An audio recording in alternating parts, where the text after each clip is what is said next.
One evening in November of 1972, a 68-year-old man named Demetrius Matura hurried around his small room at a boarding house in Stoke-on-Trent, England, pouring salt all over the floor. And as he did this, he looked out the window and saw the fading daylight and knew he had to hurry. However, running around like this was really taxing, especially on his lungs, because for decades he had worked in this very dusty pottery factory and it had really taken a toll on him. So moving faster was really hard to do. But he really needed to push through the pain and the discomfort and finish what he was doing before it got dark out. Because when it got dark out, that's when the vampires came out. So Demetrius had immigrated from Poland about 25 years earlier. And in his home country, vampires were not just, lore, but actually they were a huge part of the culture and were often spoken about as being very real dangers that people should be scared of. And recently, Demetrius, despite now living in England, of course, he had begun hearing about a lot of vampire sightings here. A few years ago, he started noticing these news reports about a vampire that was living in London's Highgate Cemetery. And also around the same time he began seeing those reports, he also learned about these two girls who had been attacked by a vampire in the English countryside. And Demetrius, he just could not believe how people were just not that panicked about this. I mean, Demetrius was terrified. He had grown up being scared of vampires that obviously, played a role in his reaction to these sightings now in England. But still, he's thinking why aren't more people scared about this? But even more than that, when Demetrius would actually talk about, these vampire concerns that he had with people in England, he found most people thought it was fake. That they thought that, these news reports and, all that stuff, it was just made up. It was fake. And then they would kind of look at Demetrius as sort of like an idiot for thinking that that was real. Come on, vampires aren't real. But to Demetrius, he just felt like, you know what? Those people who don't believe in this very real threat that obviously is getting worse here, those people, they're the idiots, not him. And so Demetrius, instead of, trying to defend his position or try to convince anyone to believe what he believed, he decided to just do what he had to do to protect himself. And he knew exactly what to do. So Demetrius, he had a whole routine of things he would do to protect himself from vampires when he was living in Poland, and mostly he had abandoned that routine when he came to England. But now, since these sightings, he had brought back that routine, and it was very extensive. He had added on to it, made it more elaborate, but it was something he now did every single night, because vampires only come out at night, and so that's when you need protection. So before Demetrius climbed in bed at night, he would pour salt all around the room. And he would also scatter fresh garlic cloves everywhere, since those were both very toxic to vampires. And then after that, he would go up to each of the crosses that he had on his wall to make sure they were properly secured, because crosses are known deterrents to vampires. And then typically, after checking all the crucifixes, he would go around and maybe do a little more salt, a few more garlic cloves, and then once everything was in place and secure, he would climb into bed. And the moment his head hit the pillow, he would feel his heart rate finally start to settle down, because he knew that, at least for this night, he would be safe. And so in November of 1972, Demetrius just continued every night doing his vampire protection procedure. And even though some people thought this was very strange and very paranoid of him because, vampires aren't real, right? Well, it wasn't hurting anyone. Demetrius felt better when he did it. It was just sort of his own thing, and so he just continued to do it, and it didn't cause any problems. Until November 24th of that year. So on that day, just before 10 p.m., Police Constable John Pye of the Stoke-on-Trent Police Department, he walked up to the entrance of Demetrius's boarding house. He was here to do a wellness check, because the landlady of this place had called the station to tell them that she hadn't seen one of her tenants, Demetrius Matura, in about a week, and was starting to worry about him. So now Pye knocked on the front door, and a few seconds later, this older woman swung it open, and she introduced herself as the landlady, and then she let Pye inside and led him down a hallway and stopped in front of Demetrius's door. And so Pye knocked, and he called out to Demetrius, announcing that he was the police and he was just here to make sure he was okay. But there was no sound coming from inside the room. And then when Pye reached down and tried the handle, he found it was locked. And so after knocking a few more times and calling out and still not hearing anything from inside, Pi told the landlady to go ahead and step back because he was gonna knock this door down. So Pi, he leaned back and then rammed his shoulder against the door, and actually it swung open really quickly, and immediately Pi and the landlady were hit with this really strong smell of garlic that was coming out of the very dark room in front of them. And so Pi immediately yells into the room for Demetrius, but there's no response. And so Pi, he reaches in and tries to find a light switch, and he does, and he flips it on, but it wasn't working for some reason. So Pi, he pulled out his flashlight off his belt, he clicked it on, and then he walked into the room. And right away, Pi felt like this small, dark room was the most bizarre, creepy space he had ever been inside of. There was what appeared to be salt all over the floor. And there were also cloves of garlic, like everywhere, not just on the ground, but also up on windowsills. And then at some point, Pi swept his flashlight from the wall over to the bed in the back of this room. It's basically like a one-bedroom apartment. And he sees the bed, and he sees there was a definitive human-sized lump under the sheets. And so right away, he had a good sense of what it was. And so Pi, he walked across the floor, stepping on garlic and salt as he went. And when he reached the bed, he pulled back the sheets, and under the sheets was the very obviously dead body of Demetrius Matura.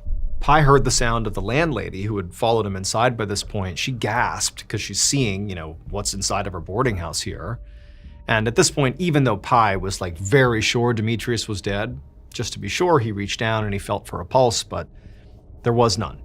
And also Demetrius's skin was very cold and very pale. However, despite how very obviously deceased Demetrius was, Pi looked around and couldn't really make sense of exactly how he had died. I mean, there was no denying that he was in a very strange location, but he couldn't really picture how the salt and the garlic and the crosses could have had anything to do with his death. Maybe it was just the insanity of a dying man who crawled into bed and he died in here or something, but it was like, there's no visible wounds, there's no blood anywhere, there's nothing. It's just this weird, creepy room this guy's in, and he's just dead under the sheets. It was just bizarre. But there was one thing about Demetrius that in Pi's mind was pretty disturbing. I mean, even more so than what he was already seeing. And that was that Demetrius, he had died with this terrified looking expression on his face. Like his mouth was wide open, like it was frozen as if he'd been screaming as he took his final breath, which made Demetrius wonder if maybe when he died, his death had been quite painful or just terrifying. Like maybe Demetrius had seen something, like as he died. Was he scared of something as he was dying that caused his face to sort of freeze in this expression? However, that made Pi think that maybe this was a homicide. That the victim, Demetrius, was scared of the attacker, and that's why he looked the way he did. The attacker is attacking him, and he's reacting. But Pi's looking at the body thinking, I don't think this was a homicide because there's just no injury anywhere. So what would the attacker have done? Like, how could they have forcibly killed Demetrius without leaving any marks anywhere? Now, Pi knew he was not going to get any real answers here without an autopsy, but while he was here, he could at least do a search of the room and also canvass the neighbors, starting with the landlady. So he turned to the visibly shocked landlady and asked her, like, hey, what's the deal with all the salt and the crosses and the garlic? Like, what's that about? And surprisingly, she shrugged it off like, it was just no big deal. It's just what Demetrius did. And when Pi was like, what do you mean? She explained that Demetrius had a really serious phobia of vampires. And these were measures he took to protect himself from vampires. For a second, Pi just stared back at her like he couldn't believe what he was being told. But then he was also thinking like, all right, I'm looking around the room. This is already totally weird. So actually, in a way, that sort of tracks. However, Pi wasn't sure if Demetrius's apparent delusion around vampires really had anything to do with Demetrius's death or not, or if this is just a quirk of the case that this man died, however he died, and also was scared of vampires. He didn't know. But for now, Pi was just incredibly curious and absolutely determined to get answers. A little over a month later, Police Constable Pi was sitting at his desk in police headquarters reading a library book about vampires. So Demetrius's case was actually on pause while Pi waited for the autopsy results. But even though he really couldn't do much until those results came in, Pi himself just couldn't stop thinking about Demetrius's creepy room and all his vampire stuff. And so, on his own, Pi had become a little bit obsessed. Now, there was a possibility that Demetrius had simply died from some illness in his sleep. Pi had learned that Demetrius had actually been sick a lot before he died, and that he'd worked in a pottery factory that really affected his lungs. So, Pi knew that it was entirely possible that Demetrius had some form of potter's rot, which was a lung disease that a lot of pottery workers got from the bad air in the factory. But potter's rot was like this slow-moving, sort of compounding sickness. It was very progressive, but over a long period of time. And Demetrius apparently had died suddenly. And Pi had spoken to all of Demetrius's neighbors, and they all said, in the time leading up to his death, he wasn't showing any obvious sign of getting sick, or getting sicker, I should say. Like, there was no progression happening. He seemed normal and then was just dead. So that sort of confirmed that potter's rot seemed unlikely. Additionally, when Pi spoke to the neighbors, they also communicated that it didn't seem like Demetrius had any obvious enemies. So the idea that there had been some kind of invisible foul play like poisoning also didn't really make sense. And so, without any other theories to work on, and without the autopsy results yet, Pi had been doing a lot of research on vampires. Now, he was certainly not about to consider that a vampire had killed Demetrius, but the scene of Demetrius's death was just so weird that Pi couldn't get past the feeling that somehow vampires must have had something to do with his death. So far, though, his research really hadn't helped clear that up. But just then, Pi's phone rang, and when he answered it, his heart began to race because it was the coroner. And the coroner said the autopsy was done. And the coroner told Pi that he was never going to believe what that autopsy had discovered. It would turn out Pi had been right. Vampires had everything to do with this death. On the night that Demetrius died, he had done all the things he usually did to keep himself safe before he climbed in bed. But unlike the other nights when he had done this procedure, this night, his routine had not worked. So Demetrius, along with spreading salt all over his room, also put garlic cloves everywhere, since that was one of the most famous ways to ward off vampires, and so he did it every single night. And one of the places, in addition to the floor and the windowsills, that Demetrius would put these cloves at night, one of those places was his own mouth. And he'd become really good at keeping that garlic clove under his tongue while he was asleep. But on that night in November, something went wrong. While he slept, the clove slipped out from under his tongue, went down his throat, and got stuck. And during the autopsy, the coroner literally found the clove still stuck there. And so it was determined that he had died from choking on it. So, while garlic cloves may have played a role in protecting Demetrius from vampires, unfortunately, it was literally the clove itself that killed him.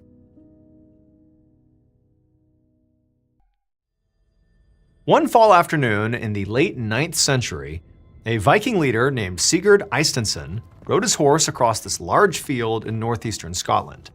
Riding on either side of him were 2 of his commanders, and behind the 3 of them was Sigurd's entire army. This field they were traveling across was about to become a battlefield, and Sigurd and his commanders were riding out to meet the leader of the opposing army who would be taking part in this battle, a horrible buck-toothed man named Mile Brigta. And Mile was actually already in place at the meeting spot, right in the middle of this battlefield.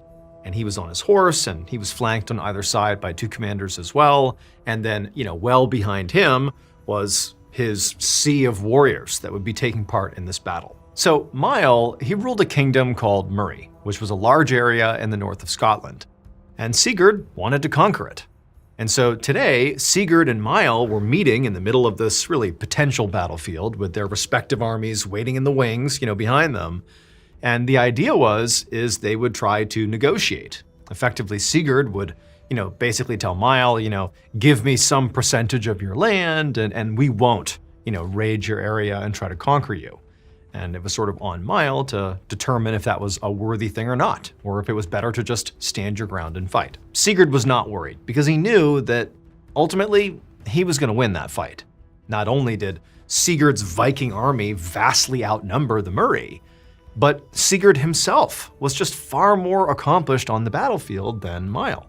Sigurd was actually known as Sigurd the Mighty, and he was this famous, fearsome warrior who'd spent the last 2 decades ruthlessly conquering parts of Scotland for his king back in Norway. Mile, on the other hand, was not really feared or respected like that, certainly not by Sigurd. Mile was really known just to be sort of impulsive and kind of untrustworthy, and also definitely kind of dumb. And now, as Sigurd and his commanders arrived in the middle of the field, right in front of Mile and his 2 commanders, and they brought their horses to a halt, Sigurd could now see with his own 2 eyes another thing about Mile that he actually was known for, he was famous for, and that was his 2 giant front teeth that stuck out way over his bottom lip, and actually had earned him a nickname of sorts, which was Mile the Buck-Toothed. And so not long after Sigurd arrived, Sigurd and Mile and the other commanders began their negotiation. But Sigurd quickly realized that Mile was not there to make concessions in order to, find a path to peace. He was actually trying to make demands of the Vikings. Like, he was there telling the Vikings what to do, which is just, in Sigurd's mind, totally ridiculous. I mean, you're outnumbered, you're outclassed, like, what are you doing?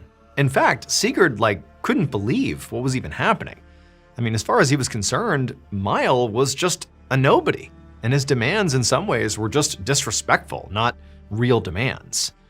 If Mile was smart, he would be begging for mercy here, but obviously he was not smart. And so Sigurd quickly realized that what would have to happen here is he and his Vikings would have to just slaughter his army and seize his lands.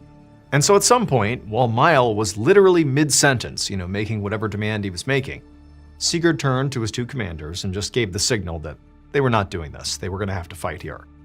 And so Sigurd just grabbed the horse's reins, turned around, and he and his commanders galloped back to his army. And as soon as they got there, Sigurd told his men that they were going to have to massacre all the Murray.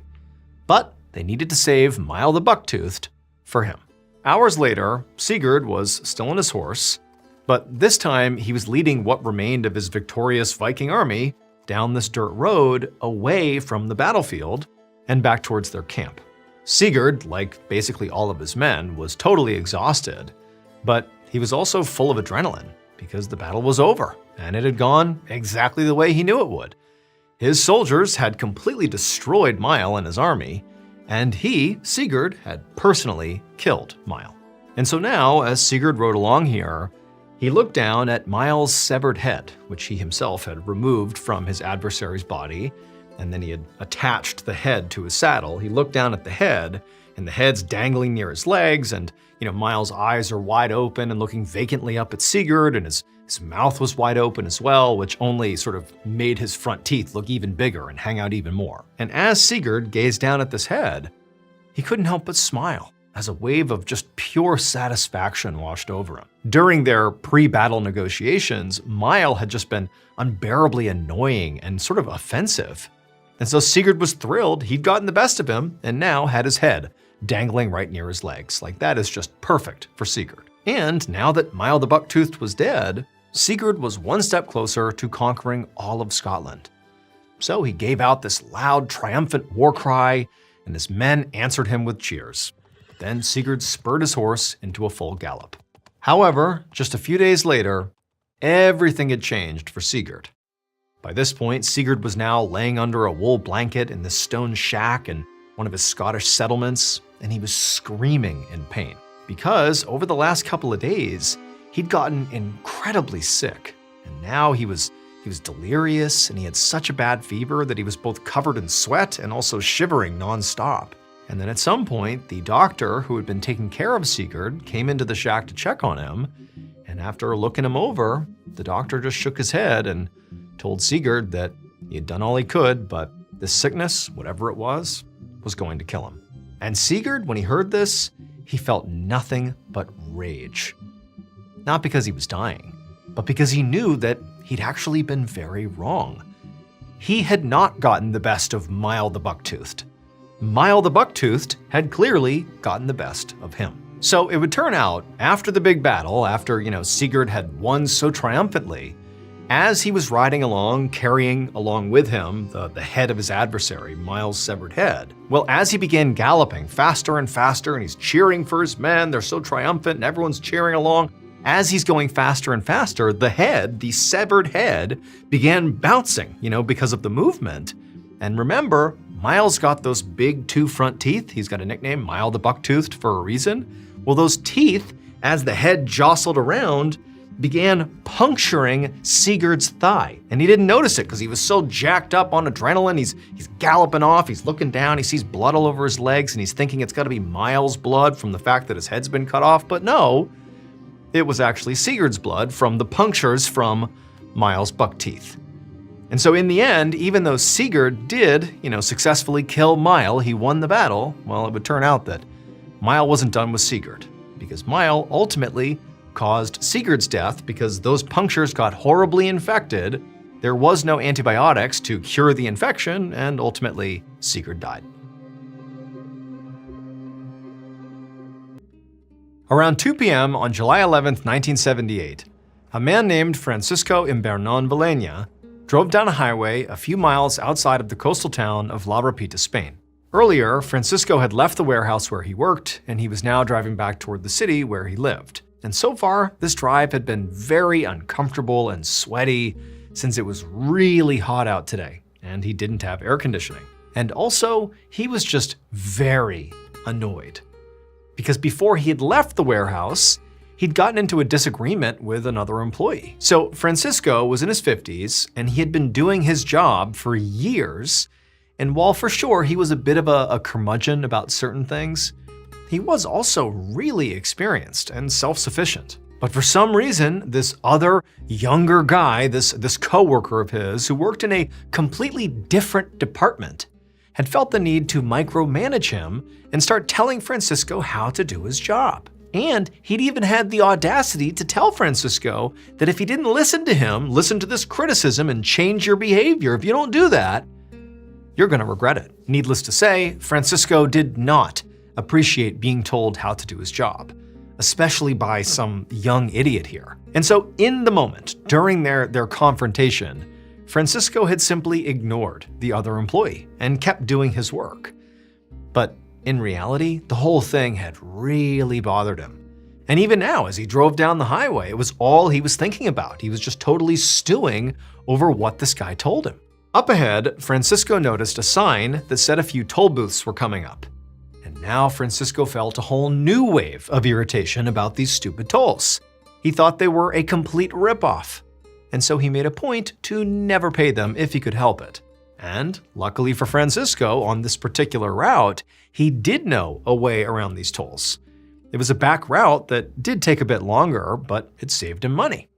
Plus, it ran right by the ocean, so it was very scenic. And so at the next exit, he pulled off the highway and began taking this long cut. About half an hour later, around 2:30 p.m., Francisco drove down a narrow road that ran right along the ocean. And as he did this, Francisco, if this was even possible by this point, felt even more annoyed. He had been hoping by the time he got down here that there would be some kind of sea breeze to cool him down because there was no AC in the truck. But it was somehow, despite being near the ocean here, it was somehow even hotter than when he had been out on the highway. Just up ahead, there was this very popular campground called Los Alfaques. It was this expansive field right next to the beach that was full of camper vans and tents, and there were also a few businesses like restaurants and a general store that served the grounds. And Francisco saw that this afternoon, the area was absolutely packed. There were hundreds of people just hanging around their campsites and swimming in the ocean. And as Francisco drove past, all he began to think is how great it would be if he could just pull over for a second and take a plunge in the water himself and actually cool off. And so he was letting his mind wander, sort of wishing this ride was less miserable than it had been so far, when an odd sound caught his attention. It was like this metallic groaning sound. And at first, he couldn't even place it. Like he had no idea what it was, and pretty quickly the sound went away. And so he just continued driving along, and then he heard it again. Except this time it was much louder. And this time, Francisco did know what it was, but it was already too late. Just seconds later, people in towns miles away from the campground where Francisco was passing by heard this deafening boom. And from all directions, everyone turned towards Los Alfaques just in time to see this enormous fireball rise into the air like a huge mushroom cloud. It looked like a bomb had literally gone off. But before anybody could make sense of this, there was another explosion, and then another and another. It was like this rapid-fire chain of blasts that boomed over the campground one after another for several minutes. And then finally, when it all went quiet, it was just like flames and smoke and ash just soaring into the sky over this campground and the beach. Within minutes, emergency response units from towns all outside of Los Alfaques descended on the campground to try to figure out what happened and to see if anyone was still alive. But when they actually got there and saw the devastation, they couldn't believe it. The scale was almost incomprehensible. There were all these blackened, charred bodies scattered everywhere. They were all contorted from the heat, and some were even still sitting in the remains of camp chairs, like they had been instantly cooked in place when the explosions first began. Now, that was horrifying enough, what they saw up on the field. But what first responders saw down on the beach was even worse, because along the shoreline were bodies of people who had been in the water when whatever happened happened, and they had clearly been boiled alive. The destruction at this entire site was so complete, so total, that first responders really couldn't even begin to guess what had happened, beyond obviously some kind of explosion. That task of deciphering what happened would take investigators several days, and what they would discover was that it all came back to that fight that Francisco Imbernon-Villena had had with the younger employee before he left the warehouse. So on the day of this catastrophe, it was true that Francisco was on his way back home from the warehouse. He had left work and he was going home. But he wasn't driving a regular truck. It was not a personal truck. And also, he had one stop to make before he could actually go home for good. Francisco was a long-haul truck driver, and he was driving this specialized truck to transport some specialized cargo to its final destination. That cargo was pressurized liquid gas, which is highly flammable and very volatile. So earlier that morning, the younger employee who Francisco was so upset that he had been micromanaging him. He had worked here for so many years. How dare he? Well, the younger employee had been warning Francisco that Francisco had overfilled his tanker. He had put too much pressurized liquid gas in his truck, which was an incredibly dangerous thing to do if he really had overfilled it, because pressurized liquid gas needs room to expand. And if it doesn't have enough room, it can explode. And that's true on a normal day, but it's even more true, even more dangerous when you're driving this cargo around on a hot day. Because heat, like external heat on the truck, will make that gas expand even more. But Francisco, he just brushed this young employee's warning off. He had years of experience and knew that drivers like him overfilled their trucks all the time. That way they can get more fuel to their destinations. And so he just assumed that, this other employee was overreacting because this never mattered. This never had any impact on anything. They just made more money. And so he just went on with his day. And everything was fine. Nothing happened to the truck until Francisco happened to be driving past that campground. At that point, the heat did cause the gas to expand past the point of no return, and it blew up. And it sent a scorching fireball that was thousands of degrees Fahrenheit through the campground that was full of people. The initial blast was over a mile wide, and that blast triggered a wave of smaller explosions from all the camper vans and the portable grills, basically all the gas cans in that mile radius. Those all detonated as well. And so in the end, Francisco, along with 158 other people, largely at that campground, died from the initial explosion. And then some estimates, when you consider long-term disease, long-term health issues from this blast, they put the final death toll at as many as 243 people. On August 9th, 1989, 23-year-old Duncan McPherson pulled his little red car into a parking lot inside of a lush green valley in Austria. After parking his car, Duncan reached across his middle console and he grabbed an apple out of a bag, and then he took a bite and just admired the unbelievable landscape all around him. He was near the Austrian Alps, and so there were literally just mountains jutting up everywhere. Duncan, who was originally from Canada, had been this highly touted, unbelievable first-round draft pick by the New York Islanders back in 1984. The Islanders are a professional ice hockey team in the United States. But despite Duncan's incredible promise and athleticism, he just couldn't ever get it together, and so he never actually made the New York Islanders' big league roster. And so, in 1989, Duncan started to realize that maybe his hockey career was coming to an end. But instead of just hanging up his skates in frustration, Duncan decided he would pursue a different type of career that kept him still within the hockey world. He would become a coach. And so, in 1989, Duncan had agreed to coach this small-time professional hockey team in Scotland. And for Duncan, his thought was, I'll go there, I'll learn how to be a good coach, and then down the road, I'll maybe have the opportunity to coach much more prominent and prestigious teams. But before moving to Scotland and beginning this new career, Duncan decided what he really needed right now was just to take a break, because for basically his whole life, Duncan had been playing hockey around the clock, practically 7 days a week. You don't get to become a first-round draft pick unless hockey is your life. And so Duncan thought, you know what, before I begin this huge life transition, I'm gonna just kick back and relax and go on a huge European vacation.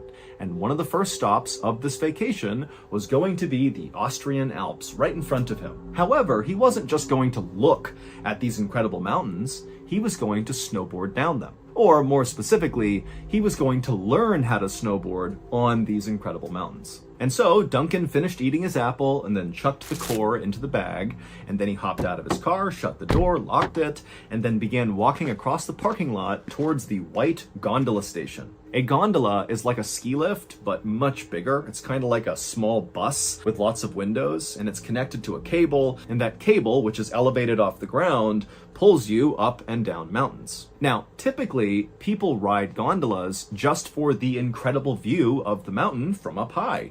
But some gondolas are actually in place to take people to specific locations in the mountain. And typically these locations are areas that are not accessible otherwise. You need a gondola to get there. And in Duncan's case, the gondola that he was about to hitch a ride on was of the latter variety. It carried passengers from the station near this parking lot high up into the Austrian Alps, up to about 10,000 feet of elevation, where there was another gondola station called the Eisgrot Mountain Station. And right next to the Eisgrot Mountain Gondola Station was a very unique ski resort called the Stubai Glacier. And overwhelmingly, this ski resort was the reason why people were taking this gondola. This ski resort was unique not only because it was very hard to get to, you basically had to take a gondola or hike up to it, but also because the actual slope that skiers and snowboarders would use at this resort was not just a snowy mountainside like virtually all other ski resorts around the world are. No, instead, the Stubai Glacier ski resort was a glacier. And so people were literally skiing and snowboarding on a glacier, hence the name. And a glacier, in simple terms, is just a huge swath of thick, permanently frozen ice. And so, in the warmer months, when other ski resorts around the world were not able to continue operations because there was no snow or it was too warm to make snow, the Stubai Glacier Ski Resort did not have that problem, because in those warmer months, they could just drive their huge snowcat tractors with their big rakes behind them all over the slope, the glacier, and their rakes would basically chop up the top layer of the ice, turning it into powder for people to ski on, which allowed them to basically stay open every day of the year. And so Duncan, back down in the parking lot, he walked over to the gondola station, he bought his gondola ticket, and then he hitched a ride on the first gondola that swung through the station. And after a slow but beautiful ride up into the mountains, where all that lush greenery down below in the valley was replaced by jagged snow and ice up in the Alps, Duncan finally saw the Stubai Glacier Ski Resort and the glacier itself shelf right behind it that stretched up to the top of the mountain. A few minutes later, the gondola Duncan was on arrived at the IJsgrot Mountain Gondola Station, and Duncan, along with the others inside of the gondola, hopped off, and then Duncan immediately walked over to the resort and headed into the equipment rental store. And after getting his snowboard and his boots and all the other equipment he would need, he headed right back outside to wait for his instructor to arrive. Duncan had previously purchased a lesson with an instructor at the resort. It was set for 11 a.m. And so Duncan, he's out there at the foot of this glacier, and right at 11, an instructor walks over and introduces himself, and Duncan and the instructor immediately start getting into the basics of snowboarding, how to put your boots into your bindings, how to use the edges of your board. And then for a little while, the instructor and Duncan didn't go up the glacier. Instead, they just kind of worked on some basics on the flat ground right there. And then after the instructor felt like Duncan was ready to go, they both walked over to the tow rope, which is a way to get to the top of the slope. There's a cable that kind of rotates from the top to the bottom of the mountain, and there are all these bars attached to the cable, and skiers and snowboarders grab the bar while standing on their snowboard or their skis, and they literally get pulled up the mountain. And so Duncan and the instructor grabbed onto the tow rope, they made their way to the top of the glacier, and from there they pushed over to the start of the run. And once they were there, the instructor strapped into his snowboard, and then Duncan strapped into his, and then they were off, very slowly making their way, kind of like a falling leaf pattern. Duncan was not just going straight down the mountain, he's a beginner, and so it's very slow, very controlled, and as they went down, the instructor's giving Duncan tips, how to stay more on his edge, how to slow down, how to speed up, and very quickly, the instructor saw that Duncan was so good at balancing, his legs were so strong, likely because he was a professional hockey player, and so the instructor was telling Duncan the whole time they're going down how unbelievably good he was doing for his first lesson. And so finally, after about an hour of very slowly making their way all the way down this glacier, they reached the bottom where they had first been doing some flat ground stuff. And when they got there, it had started to rain. And it was raining bad enough that lots of people on the mountain were abandoning the mountain and running inside of the resort to get out from under the rain.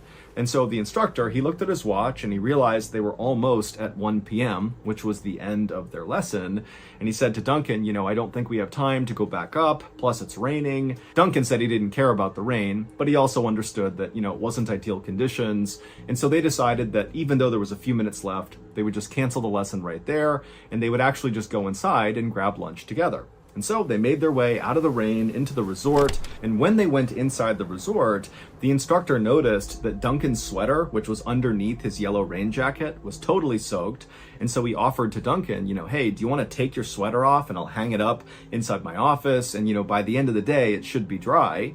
And Duncan thought, great, that's fine. So he took off his wet sweater, he gave it to the instructor, and while the instructor was going to his office, Duncan went into the gift shop and he just bought a new sweater for the day. And after that, Duncan had his new sweater on with his rain jacket over it, and then he met the instructor in the cafeteria where they both sat down and had a nice meal. They got to know each other a little bit better. After they were done eating, both of them looked out the window and saw the rain had subsided, but in its place was lots of fog that was rolling in, and so very few people were going back onto the mountain. But the instructor told Duncan that, hey, you did so good today that you should really go back out there on your own this afternoon and practice. Do some runs, go nice and slow, same as I was teaching you, and then tomorrow, when we have our follow-up lesson, we can maybe, get into some more advanced things. Duncan thought that was a great idea. He said he would definitely go out there and practice on his own. And then the two men cleaned up, and the instructor made his way to meet his next client, and Duncan headed right outside, grabbed his snowboard, and began walking towards the tow rope.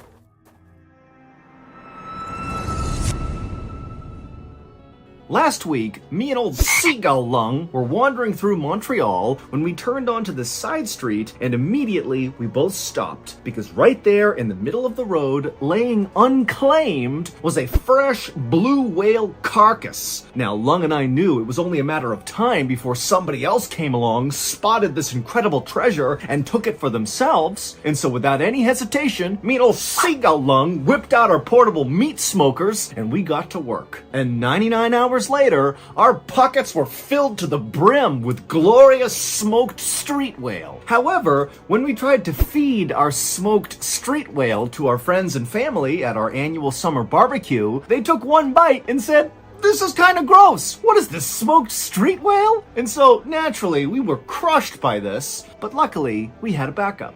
HelloFresh. HelloFresh is America's #1 meal kit. From chef-crafted seasonal recipes to their new Fresh and Fit summer menu, HelloFresh brings flavor right to your doorstep. And don't worry if you're a terrible cook, because HelloFresh's foolproof recipes are super easy to follow and all their ingredients come pre-portioned. And speaking of their amazing ingredients, they travel from the farm to your doorstep in less than 7 days for quality you can literally taste. So if you're worried about your Montreal smoked street whale not being a hit at your next summer barbecue, well, save yourself the embarrassment and try HelloFresh. Go to HelloFresh.com and use code MrBallen50 at checkout for 50% off plus free shipping. Again, use code MrBallen50 at checkout for 50% off plus free shipping. Okay, back to the story.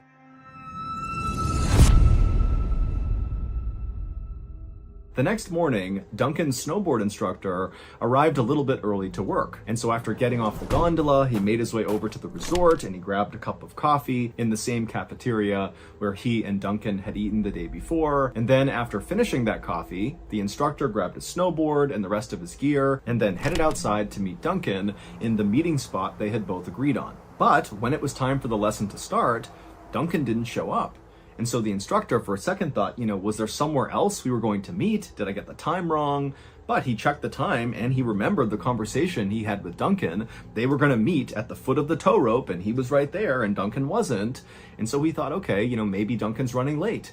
But he waited and waited and waited and Duncan never showed up. The instructor was bummed because he and Duncan really had kind of become friends the day before, and he was looking forward to teaching Duncan some more today, but the instructor knew it was pretty common for tourists to cancel their follow-up snowboard or ski lessons. It's like they show up for that first day, they get really into it, they plan on going the next day, but then other distractions in their vacation pull them elsewhere and they no-show for the lesson. And so the instructor didn't take it personally. He just assumed that, Duncan had found something else to do that was more fun. But the instructor knew he would see Duncan again because Duncan's sweater was still sitting in the instructor's office. 1 week later, Duncan's parents, who were back home in Saskatoon, Canada, got a very unexpected phone call from the Dundee Tigers hockey team, which was the professional hockey team in Scotland that Duncan was going to go coach after this big European vacation. The team rep for this hockey team asked the parents if they knew where their son was because he had not shown up for his first day of work. And Duncan's parents, they immediately were like, that doesn't make any sense. He was so excited about this job. This is a really big deal for him. He would never miss the first day. And so the parents told the team rep that they would try to get in touch with Duncan, and as soon as they did, they'd be in touch with the team, and the team rep said they would do the exact same thing for the parents. However, after this call, the parents quickly realized that trying to get in touch with their son was going to be nearly impossible. They knew Duncan had gone on this big European vacation, but they didn't have his itinerary. They didn't know what countries he was going to, in what order. They really only knew that he was really excited and he was just going to be on vacation. That was kind of it. And remember, this is 1989. They can't just call Duncan. There weren't cell phones. They didn't have the easy modern ways that we all communicate instantly. And so the parents are like, who do we even call? Where do we go? What do we do? And so ultimately, even though this felt kind of dramatic at the time, the parents decided to file a missing person report with Interpol, which is an organization that connects police across international lines. However, the parents quickly learned that this missing person report was not going to become a high priority item for any police anywhere in Europe, because their son was 23, he's healthy, he's strong, he's smart, he's of sound mind, and really all that had happened was Duncan had missed a single day of work on the back end of a huge vacation. So there's lots of reasons why that could have happened. Maybe he extended his vacation. Yeah, it's not professional, but it's totally possible. Or maybe he doesn't want to take the job after all. Or maybe he's just running late. I mean, there's a lot of very logical explanations for why Duncan didn't show up. And so, in short, the parents were told that if you want to find your son right now and not just wait for him to reappear, well, you better go looking yourself. And without hesitation, that's exactly what Duncan's parents did. They packed up a couple of suitcases and they headed to Europe to go find their son. Because to them, it felt like something was wrong here and there was no time to waste. But again, the parents have no idea where their son would have gone in Europe. And so they don't really have a good starting point. They don't know who to talk to. But they just began chasing down every single seemingly insignificant lead they came across. And as they traveled all over Europe, they hung up thousands and thousands of flyers that showed their son's face, said he was missing, and here's a number to call if you know where he is. But despite these efforts, the parents really got nowhere. That is, until about a month into their search, when still they have not found Duncan, they have no idea where he is, they've chased down all these leads, they've all dead-ended. And at this time, the parents convinced several news outlets around Europe to air a segment on their news about Duncan. And one of those missing person segments aired in Austria. And the news anchor in Austria, when they were doing this segment, they described the car that Duncan was almost definitely driving when he went missing.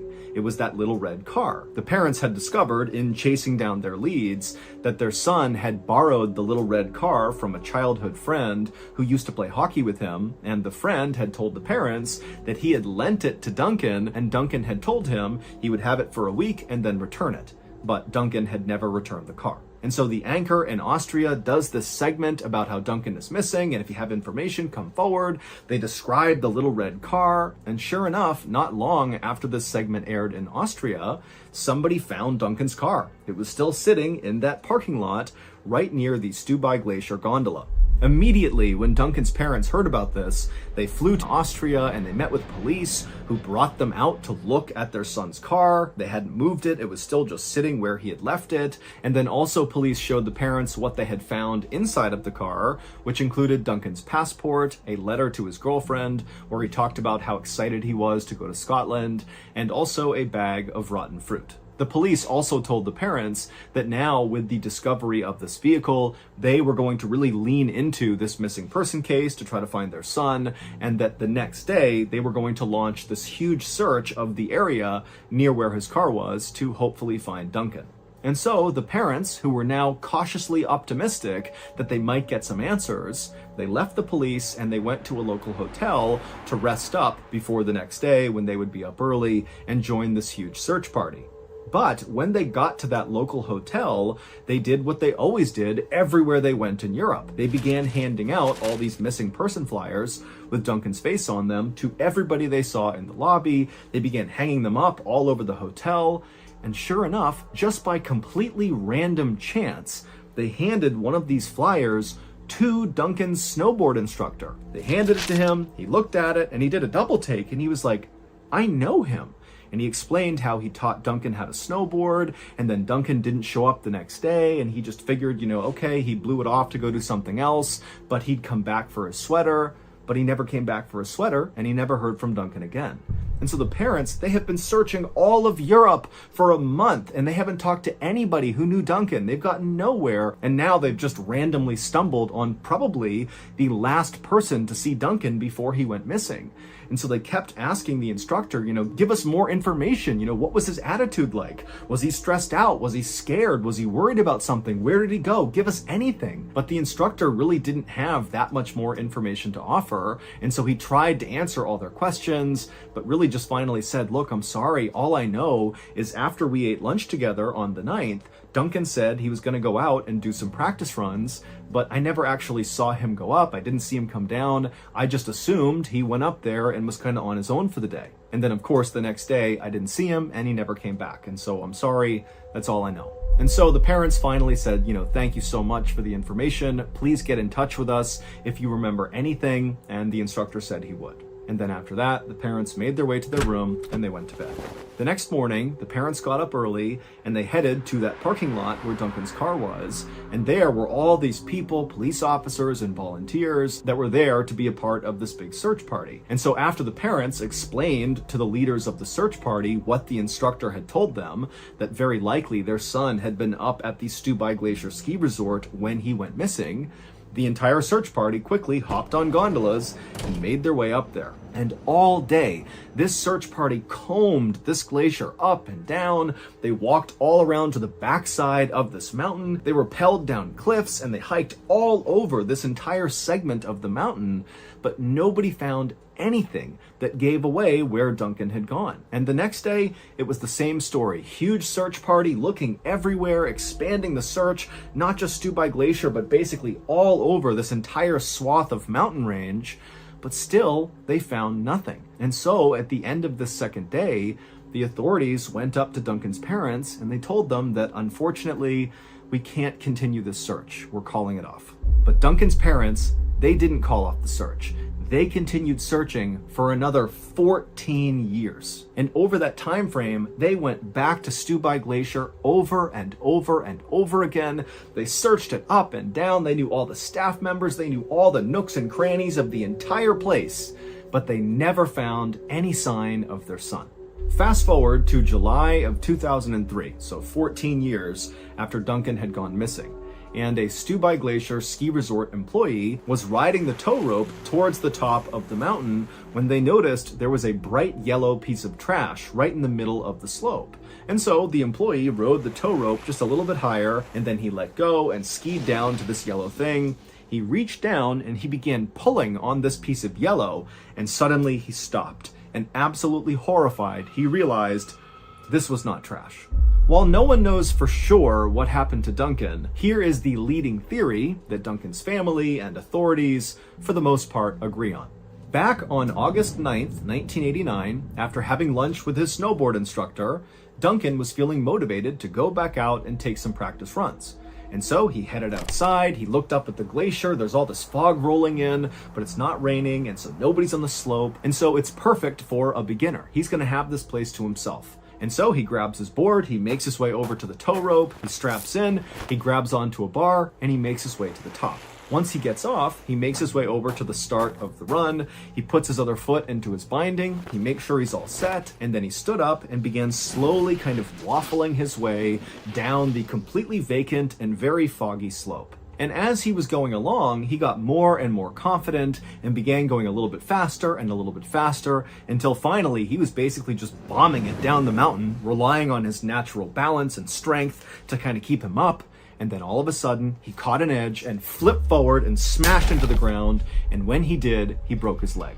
The unique danger to humans when it comes to glaciers is something called a crevasse. Basically, cracks form in the ice, and sometimes these cracks can be massive, like mind-bogglingly massive, hundreds and hundreds of feet, that if you fall into this thing, you're done. No one's getting you out of there. You are falling either to your death, or you're falling so far down that no one can get to you. Or, like in the case of Stubai Glacier Ski Resort, they had the issue of little crevasses forming kind of all over the place. Especially if it rained, the rain would begin to crack the ice, or if maybe it was warmer than usual, the ice would crack here and there. And so the resort was really good about constantly patrolling their slope to make sure no crevasses had formed anywhere on the slope.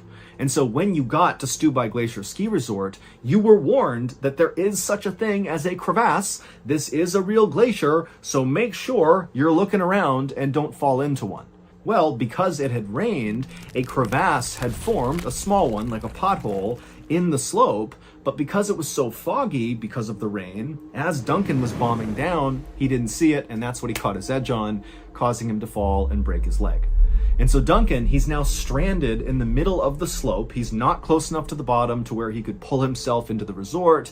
He's not close enough to the top where he could get himself up there and talk to the tow lift operator. And so he's just kind of stranded. There's nobody on the mountain. It's so foggy, nobody can see him from the resort. And so he's just stuck in agonizing pain, wondering what he's supposed to do. At the same time this was happening, another ski resort employee was climbing into one of those big snowcat tractors at the top of the glacier. These tractors were what the resort used to chop the top layer of ice and turn it into snow.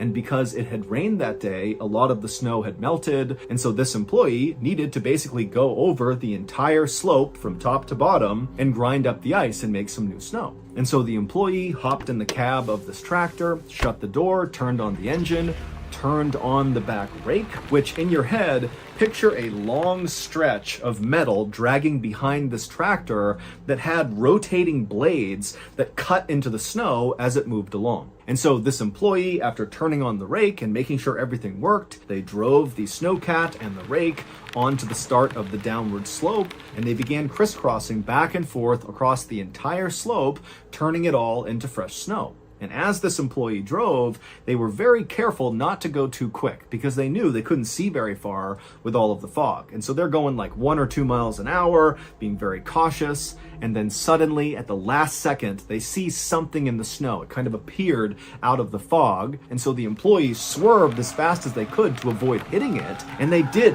narrowly miss it. Their big tank-like treads that are on these tractors just missed running this thing over. However, the back rake with the rotating blades did not miss this object. It went right over it. The employee immediately parked the snowcat and then leapt outside and ran over to see what this thing was. And when they got there, they could not believe what they saw. It was Duncan. And all those rotating blades that had crossed over him had basically mutilated him. One of his arms had been cut off, one of his legs was nearly cut off, but it's believed Duncan was actually not dead. The injuries were horrible, but they would not necessarily have killed him outright. He would bleed to death without help, but in theory, he could have been saved. But the employee, even though this was a total accident, totally panicked and decided that because it was so foggy, no one must have seen this. No one was around, and so no one would know that they were the ones who ran this guy over. And so instead of helping Duncan, they just tied him up and dragged him behind the snowcat off of the glacier over to this area where this employee knew there was a very deep crevasse.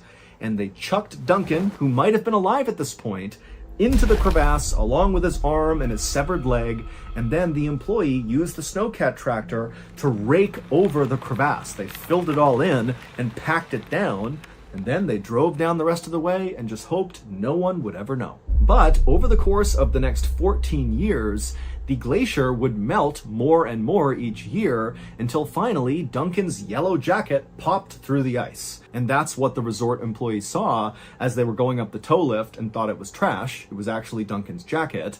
They skied over, they tried to pull it out of the snow, only to then see, literally in the ice, Duncan McPherson looking right back up at them. And Duncan still looked like he was 23 years old because he had been frozen this entire time. According to the Stubai Glacier Ski Resort, Duncan must have just fallen into this crevasse and died. That's what they say happened, and some authorities say that is what happened. But when they pulled Duncan out of the ice and they found his body had been chopped apart and his snowboard had even been chopped apart, that told a very different story. As for the snowcat driver who drove over Duncan, they were never actually officially identified or charged with any crime because there was a statute of limitations that had run out by 2003. And so no one has ever been held accountable for Duncan's death. On the evening of March 25th, 2017, a 25-year-old farmer named Akbar Solobiro was harvesting palm fruit at the local oil palm grove near his tiny village in Indonesia. Now, the way Akbar would do this is he would use this long curved pole and he would prod at the bright red fruit in the tree, knocking it to the ground, and then he would gather it up, put it in his cart, and wheel it back home to be sold for palm oil. Now, on this night, Akbar was actually working later than usual because his wife and kids were out of town for a couple of days visiting family, and so there was no real reason to head back home because the house was empty. But Akbar was actually just fine with that because there was tons of ripe fruit, and so staying late would be quite profitable. But after a while, when the sun had finally set and it was getting difficult to actually even see the fruit in the tree, Akbar knew he really needed to leave soon because this area at night was actually not safe. And so Akbar gathered up the remainder of his fruit on the ground, he put his pole in the cart as well, and he began quickly making his way back home. Later that evening, one of Akbar's neighbors was asleep in their bed inside of their home when they woke up suddenly to the sound of something out in the jungle, not far from where Akbar had been harvesting palm fruit. And so this neighbor, when they sat up, they couldn't really tell what the sound was. It almost sounded like a stifled scream or maybe some animal that was fighting with another animal. But as the neighbor sat there straining their ears to try to hear it again, They didn't. All they heard was normal sounds coming from the outside. And so the neighbor decided that the sound they heard must have been a cat or maybe a monkey, and whatever it was, it couldn't have been a big deal. And so this neighbor went back to sleep. The following evening, so 24 hours later, another one of Akbar's neighbors walked outside of their home to begin the walk over to the jungle to harvest palm fruit. And when they went outside, normally around this time, Akbar would be coming outside as well, because these two often went to the grove together. But, this neighbor is looking and Akbar's not outside, and he looks up at Akbar's house and it's dark and quiet. And so this neighbor's thinking to themselves, where is Akbar? I know he worked late last night. I didn't hear him come in. And come to think of it, I haven't seen him all day. And now, of course, I'm not seeing him as well. And so this neighbor, feeling concerned about Akbar, walked over and knocked on his door, but nobody answered. And so really starting to think that something could be wrong with Akbar, this neighbor went to Akbar's uncle's house. And when Akbar's uncle came to the door, this neighbor explained what was going on, and they're concerned that, something could have happened to Akbar. And so the uncle and this neighbor would go back over to Akbar's home, and they would actually try the door.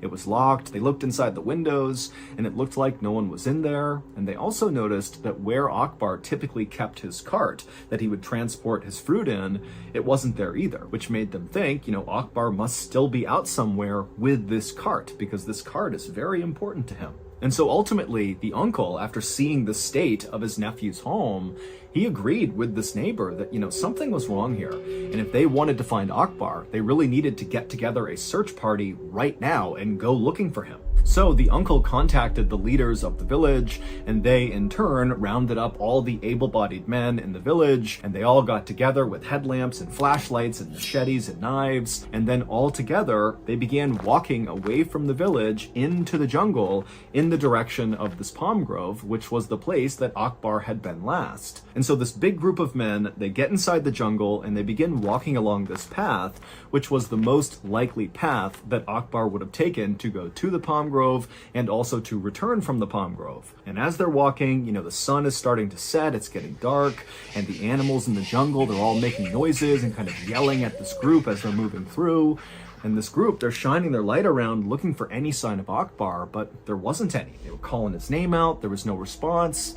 And then at some point, as they got closer to the palm grove, they noticed there were a couple of bright red fruits, palm fruits, that had clearly been recently harvested that were scattered on the trail. And so the group began to fan out in this area, thinking that, oh my goodness, Akbar must be somewhere nearby. Maybe there was some sort of accident and he's fallen somewhere, or just something's happened to him, but he's got to be in this area. And so the group began fanning out off the trail, kind of hacking their way through all the underbrush. And then suddenly, one of the men, after he hacked through a particularly dense stretch of the jungle, he looked down and saw something and began to scream, and he raised his machete and began running forward.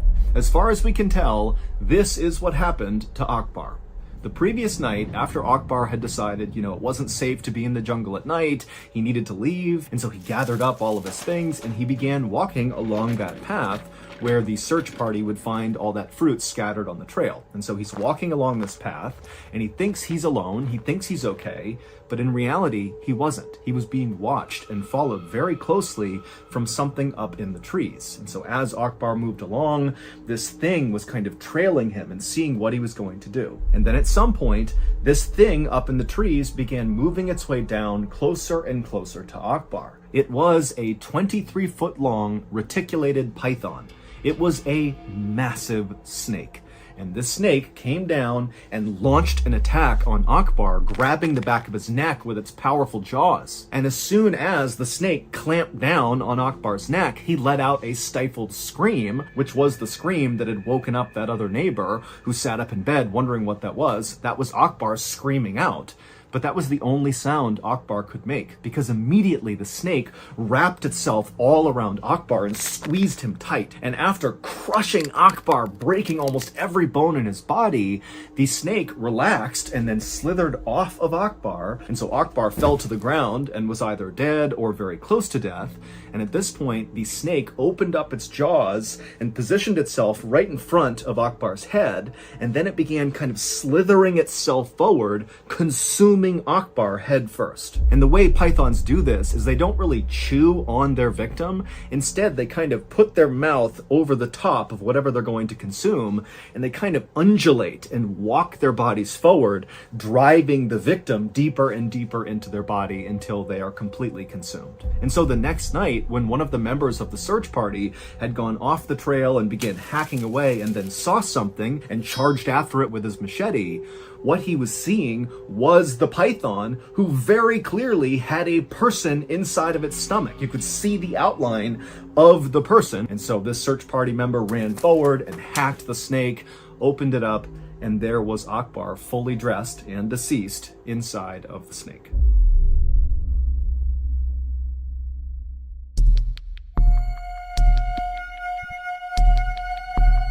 On the night of February 19th, 2022, a 41-year-old woman named Paula Ruiz was working the reception desk at a 4-star hotel in southern Mexico. It had been a long Saturday night with lots of tourists checking in and lots of confused tourists asking for directions or clarifications about things in the area. But it was finally nearing 11 p.m., which was the end of Paula's shift, and also things had calmed down near the reception desk. There wasn't much going on. And so Paula took a moment and grabbed her phone and checked it. And she saw there was a text message from her 19-year-old son saying he would be picking her up after work on his motorbike. And then just a couple of minutes later, Miguel, her son, actually walked in the front door of the hotel. He waved to his mom and said, hey, I parked my motorbike just down the street. Whenever you're ready, we can leave. And so Paula, she was very happy to see her son. She walked over, she gave him a kiss and a hug, and then she began gathering her things. Paula loved the fact that her son was totally comfortable driving around town with his mom on the back of his motorcycle. Other teenagers might think that was awkward, but not Miguel. But Paula knew her son absolutely loved his motorbike and basically was always looking for an excuse to ride it. And so very likely that was why he was so eager to give his mom a ride home. And so finally, after Paula had gathered up her things and said goodbye to her coworkers, she and her son walked out the front doors of the hotel, and they began walking down the road and around the corner to where Miguel always parked his bike whenever he picked his mom up from work. However, when they turned the corner and looked at the spot where Miguel said he had parked, his bike wasn't there. Now, at first, Paula asked Miguel, are you sure you parked it here? Maybe did you park it farther down the road?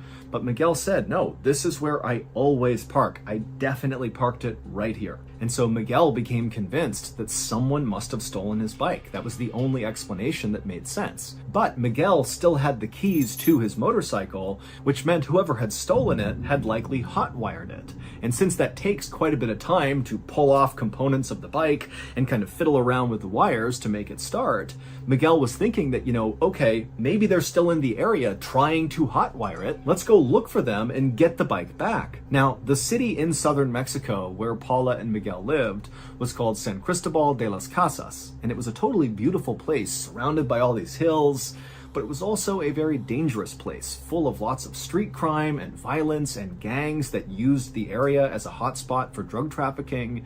And so this is not really a good place to be walking around at night, let alone trying to chase down some bike thief. But Paula and Miguel, they knew this. They lived there. They understood the risks. And Paula especially, she knew that Miguel was going to go looking for this bike because he loved that bike. And so Paula didn't hesitate and said, okay, Miguel, let's go looking. And she figured at a minimum, she could take a video or a picture of the thief if they found them with the bike, and then they could give that to police, and then maybe they could track the person down if Miguel and Paula couldn't get the bike back that night. And so Paula and Miguel began running down these side streets, looking all over the place for Miguel's bike. And you got to picture some narrow alleyways with barely any lighting. I mean, this is a sketchy area.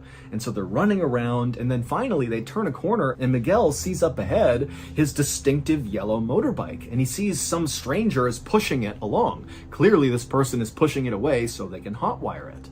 And so Miguel and Paula begin charging down the road, and Miguel actually gets in front of this guy and stops him, and Miguel starts screaming at the guy to give him his bike back. And then Paula, she joins her son and she starts screaming at him as well and taking videos and pictures. And then as this is happening, another man on a motorbike came flying up behind Paula and Miguel. And as they did, Paula and Miguel heard the sound of the engine and they turned around, and all Paula saw was this young man holding a gun gun, aiming it at her son, Miguel, right at his chest. And so her motherly instincts kicked in and she leapt in front of her son, and then not knowing what else to do, she raised her phone and took a picture. And then seconds later, there was a loud bang, and then suddenly this guy who had been trying to steal Miguel's bike gave it up. He dropped the bike, he took off running down the road, and the gunman, he too turned his bike around and sped off down the road, leaving Miguel and Paula in the alleyway. Except Paula was on the ground because a second after she took that photo, the gunman had shot her in the chest. Paula would be taken to the hospital, but she would die the following morning, orphaning Miguel and his 3 siblings. However, the photo that Paula took of her killer seconds before he killed her was such a high-quality photo showing his face that just 2 days after her murder, police were able to use that photo to find the killer as well as his accomplice, and they were both arrested.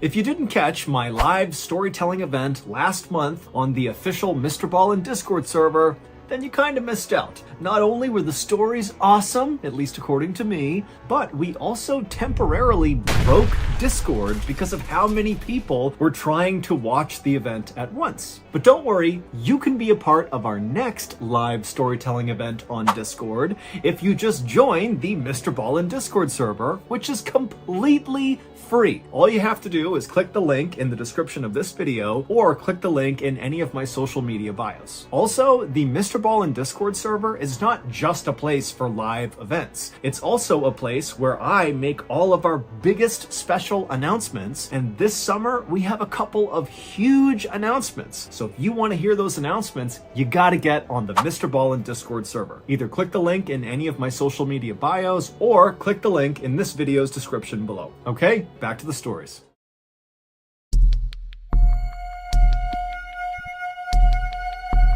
On the morning of February 25th, 2015, in a little house in the city of Cape Town in South Africa, a 17-year-old girl named Misha Solomon was packing up her homework in between bites of her breakfast. And as she did this, her mother, Lavana, walked into the kitchen with a big smile on her face, and she was holding up this beautiful red flowing dress, and immediately Misha knew what it was. Her mom had been making this dress by hand over the past couple of days. It was for a big school dance that was coming up, and she saw that it was now done. And so Misha, she put down her breakfast and her homework, and she rushed over to her mom, and she admired this gorgeous dress and thanked her mom for all the hard work and said it's absolutely perfect. And then from somewhere behind Misha, her father, who was still sitting at the table, kind of grunted out, "Hey, isn't that dress a little bit revealing?" And Misha and her mom kind of just rolled their eyes because they knew Misha's dad just loved his daughter and was very, very protective of her. And so basically anything she wore that wasn't full coverage was too revealing. And so Misha, after rolling her eyes, walked over to her dad. She gave him a big hug and a kiss, and she said, "Dad, don't worry about it. It's just fine." And so after that, Misha went back to her breakfast. She finished eating, she packed up her stuff, and then she gave her mom and her dad another hug and a kiss and said goodbye. And then she headed out the front door out to the road where her aunt was waiting in her car. As Misha's aunt drove her to school, like she did almost every single morning, Misha began to notice her aunt was acting kind of strange and constantly looking behind her and looking in her rearview mirror. And finally, Misha said to her aunt, "What's going on? What are you looking at back there?" And Misha's aunt would say, "I know this sounds crazy, but I'm pretty sure there's a white car that's following me. And in fact, over the past couple of days, I've seen what I think is this same white car following us anytime I'm driving you to school." And so Misha just turned around in her seat and looked out the back window, and she saw there were dozens of white cars on the road, so it was pretty difficult to tell which one her aunt was talking about. But as she's looking, none of the cars seemed suspicious. And so Misha turned back around and told her aunt, "I think you're just being paranoid. Nobody's following us. There's no reason to follow us." A few minutes later, Misha's aunt pulled up alongside the front of the school, and Misha said goodbye to her aunt. She thanked her, she hopped outside, and she rushed into the school. And then Misha made her way up to the hallway where her first class was, and as she was walking down the hallway, her best friend, Cassidy Nurse, was walking up the hallway in her direction. And so right away, Misha sees Cassidy, and she waves and smiles and begins walking towards her. But Cassidy gave Misha this kind of weird, lukewarm smile, and then quickly looked away away from Misha, and then Cassidy turned and bolted into the nearest classroom. And so Misha just came to a stop and just looked at the doorway where her best friend has disappeared, and she starts thinking to herself, what's going on? Why did she do that? That was so cold. And then Misha began to think about the fact that actually, over the past couple of days, Cassidy had been acting really strange. It was like she was trying to avoid Misha, but Misha had no idea why. It wasn't like they were fighting. Normally, Misha and Cassidy were totally inseparable. They had met earlier that school year, and even though they were actually kind of far apart in age, Cassidy was in 8th grade and Misha was in 12th grade, it was like it didn't matter. It was like right away when they met each other, they had this special bond where they just had to be around each other all the time. They shared everything with each other. And certainly anytime they saw each other in the hallway, they would stop to chat or even go into a nearby bathroom and do each other's hair and makeup and share any gossip they had recently heard. So for Cassidy to act like this was just totally uncharacteristic, and it really upset Misha. But just then, the bell rang in the school, so Misha knew at this point she was now late for her class, and so she had to forget about whatever was going on with Cassidy, and Misha just hustled down the hallway and went into her classroom. And so Misha, she takes her seat at her desk, she puts her stuff down, and she's getting ready to listen to the teacher, when suddenly the principal comes in without even knocking, and without even saying anything to Misha's teacher, the principal walks right up to Misha and says, "I need you to come with me." And right away, Misha's classmates, all who saw this, they begin oohing and awing as if Misha is in huge trouble. But Misha's thinking to herself, I didn't do anything. I have no idea what this is about. And so she kind of smiled like it was no big deal. She picked up her stuff and she followed the principal out into the hallway. But as Misha followed the principal down the hallway towards the principal's office, Misha's smile faded and she began to wonder, what is this about? What's going on? And then finally, they got to the principal's office. The principal opened up the door. Misha went in first, and the principal trailed behind her and shut the door behind them. When Misha looked into the principal's office, she saw there were already 2 people inside who she didn't recognize. It was 2 women who were very serious looking, who were sitting on the side of the room. And as soon as Misha walked in, the 2 women, without introducing themselves, just told Misha to come over and take a seat next to them. And Misha, instead of doing that, just paused and looked at the women and said, "What's going on?" And at this, the 2 women kind of looked at each other, and then one of the women piped up and said, "Misha, we're here because the police sent us. And they sent us because of a photo that you and your very close friend Cassidy took." But before Misha could ask any questions like, what photo are you talking about and really what's going on here, these 2 women would explain the whole situation to Misha. And basically what they did is they told her this long, very convoluted story that involved Misha, it involved Cassidy, it involved this photo. And by the end of this story, this explainer story, Misha had taken a seat and put her hand over her mouth in utter disbelief. And then when the women were done explaining everything, Misha had a million questions, but it was like she was so overwhelmed with what she was just told that she just continued to sit there with her hand over her mouth, totally silent. And then finally, Misha did break the silence by saying, "Can I please just call my parents?" And at this, the social workers said, "No, you can't. And in fact, the police are already at your parents' house. They're talking to your parents right now. And so you can't talk to them and you can't even go home. In fact, you have to come with us for tonight." And then the 2 women got up and they made their way out of the principal's office and they said, "Come on, Misha, you have to come with us." And so Misha stood up and she's totally flabbergasted. She really is like, how is this real life? And the principal at this point walked over and gave Misha a hug. And it was like suddenly the floodgates opened and Misha just began sobbing hysterically. And as she did, the social workers just stood there waiting patiently. And then as soon as it seemed like Misha was done crying, they said, "Come on, you really need to come with us." And so Misha, she let go of the principal and she followed the 2 women out of the school out to one of their cars. And once they got in the car, the 2 women explained to Misha that they were going to take her to a safe house for the night.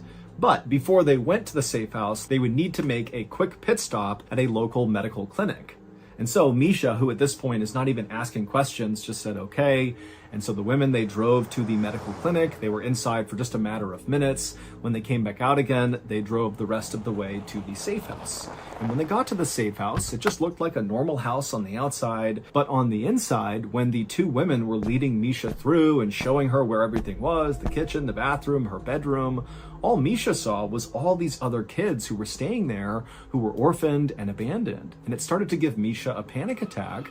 And she asked the women again, "Can I please call my parents?" And they said, "No, you really can't." But one of the two social workers could tell that Misha, she's having a breakdown. This is the worst day of her life, very likely.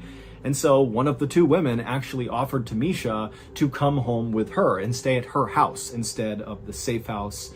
And Misha agreed. And so that social worker and Misha, they would leave together, they would get into that woman's car, and they would drive to her house. And then the social worker told Misha that unfortunately now it was just a waiting game. They needed to wait for the police to get back in touch with them with more information.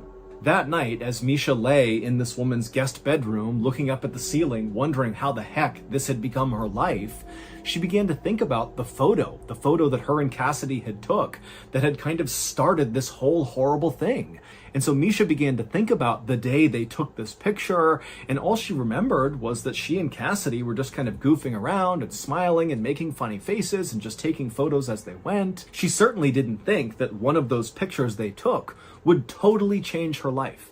The following morning, when Misha woke up, the social worker brought her to their office, the social worker's office, and there they met with the other woman who had first met Misha in the principal's office, and the three of them just sat in the office, not talking much, eating chicken wings and other snacks, just literally waiting for police to call them. And finally, they would call. And when they did, one of the social workers answered the phone, and as she listened to what she was being told, she began to frown, and by the time she hung up, she was crying. The news from the police was the news Misha had been afraid of ever since sitting in the principal's office the day before and hearing this whole crazy story about her and Cassidy and this photo. The special pit stop that Misha and the social workers made at the medical clinic the day before on the way to the safe house was so that Misha could get a DNA test. And now the police were calling back with the results of the test. And what the results showed was Misha Solomon was not actually Misha Solomon. Her real name was Zephany Nurse.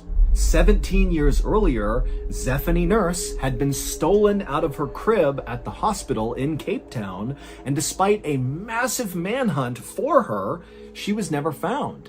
And so this was a huge, famous case in Cape Town, and most people assumed it would never be solved. But Misha's DNA had done just that. It proved that Misha's parents, who had loved her and raised her since she was a baby, were not actually her parents. Her mother, Lavana, was actually her kidnapper, and now she was under arrest. But even though this revelation was incredibly shocking and upsetting for Misha, it was not nearly as shocking as learning the identity of her real biological parents. The social workers took Misha from their office to the police station, where they told Misha her real biological parents were waiting to meet her. And so once they went inside the police station, Misha gripped onto the social worker's arm tightly. She was incredibly nervous, and she was led down a hallway to a door that was shut.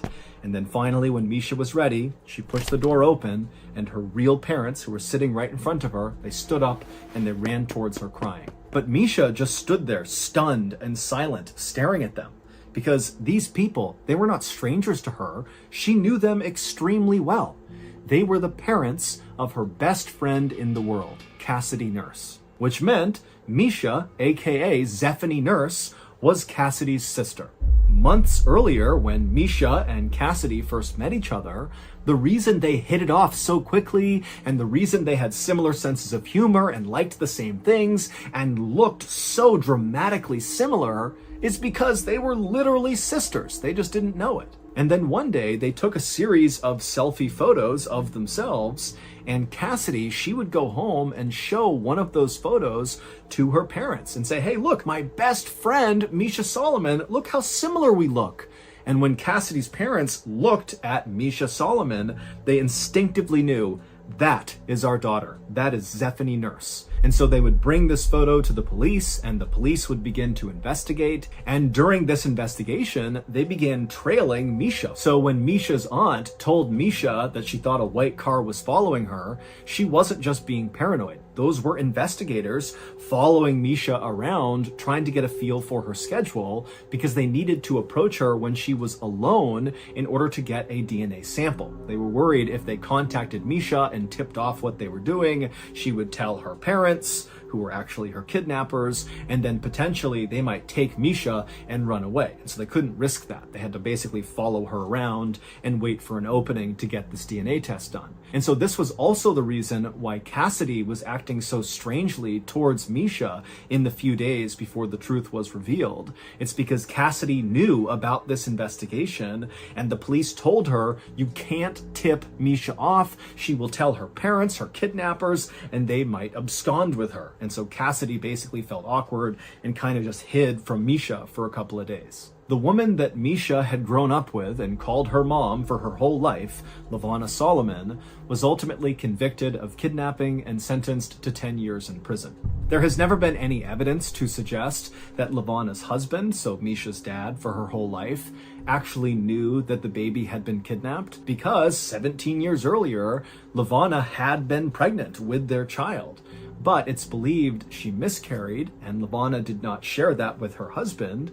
Instead, she told her husband that she had gone into labor while he was at work and delivered their child, and so that's how they had this baby, Zephany, when in reality, after LaVonna had miscarried, she had at some point dressed up like a nurse, gone into the hospital, and stolen Zephany. For her part, Zephany, aka Misha, stayed in touch with both sets of parents, the fake ones and her biological ones.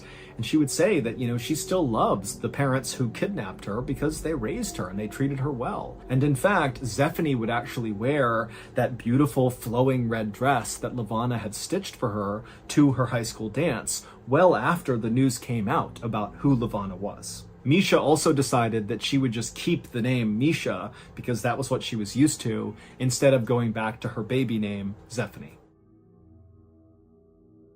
Carlos Camejo woke up freezing cold and totally confused. It was September 6th, 2007, and all Carlos could remember was being on his motorcycle with the hot sun bearing down on him as he wound his way on his bike through the streets of La Victoria, which is a city in Venezuela. Carlos tried to open his eyes, but he couldn't, and then when he tried to move his body, he couldn't do that either. And so he began to panic because he's paralyzed, but he told himself to calm down. If he couldn't move, at least he could think. He could try to process, what's going on here. There has to be an explanation for it. And so Carlos, in total darkness and immobile, began going through over and over again this whole motorcycle trip, which was his last memory. And he remembered that his friend had called him up and asked him to go out on this ride. Carlos used to go out all the time on his bike for fun with his friends and by himself, but now that he was 33 years old and married, he didn't have the time for it as much. But the weather had been so beautiful that when his friend had called and asked to go out,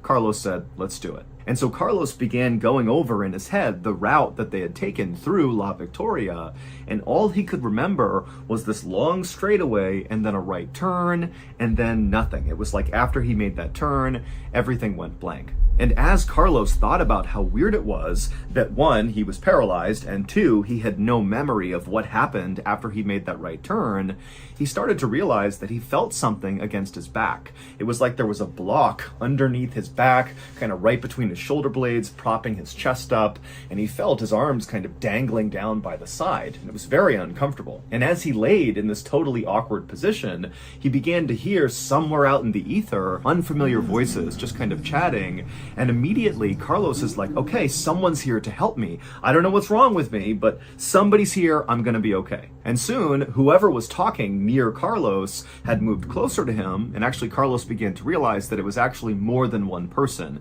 It was at least two people talking back and forth. But again, Carlos can't open his eyes. He can't move. He can't communicate with these people. He just knows they've come closer to him. And after these people had moved right up against Carlos, Carlos suddenly felt something metal pressing up against his chin. And it was kind of sharp, and it kind of hurt when it touched his chin. And Carlos wanted to scream out and tell them whatever they were doing to stop and at least tell him what was going on, but Carlos couldn't make a sound. And then Carlos began to hear this kind of mechanical whirring sound, like a machine starting up that was very close to where he was. And suddenly Carlos began panicking, like, what's going on? What are they doing to me? And as Carlos's heart rate is starting to speed up, one of the people who had moved near Carlos suddenly said, oh my God, that's impossible. This can't be.